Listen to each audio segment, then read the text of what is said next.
Shri Harikrishna Heights येथे अत्यंत व्याजबी दरात 25 अमेनिटीज आणि प्रशस्त पार्किंग सह 2 आणि 3 BHK रेडी पोझिशन फ्लॅट्स उपलब्ध। बुकिंग साठी संपर्क पार्श्वनाथ प्रोजेक्ट 9090787833।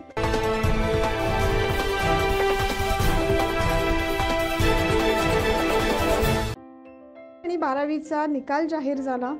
याला थोडाच काळ उलटलेला आहे आणि यामध्ये काही विद्यार्थी हे परीक्षा उत्तीर्ण झालेत तर काही विद्यार्थ्यांना अपयश आलंय।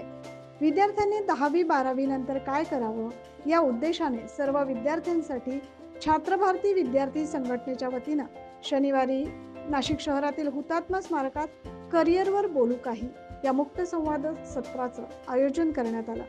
या संवाद सत्राच्या सुरुवातीस छात्र भारती राज्य कार्याध्यक्ष समाधान बागुल यांनी प्रमुख वक्ते डॉक्टर मिलिंद वाघ यांचा गुलाब पुष्प देऊन सत्कार केला।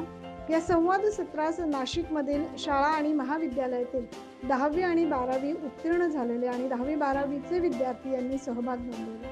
यावेळी प्रमुख वक्ते डॉक्टर मिलिंद वाघ यांनी कार्यक्रमाच्या उद्दिष्टांप्रमाणे सर्वच विद्यार्थ्यांना बोलतं केलं। परीक्षेच्या वेळी भीती, मनात सतवणारे प्रश्न, मनात वाटणारी भीती, भय, टेन्शन अनेक विद्यार्थ्यांना सतावत असतात आणि त्यासाठी गरज असते ती योग्य मार्गदर्शनाची, योग्य दिशेची।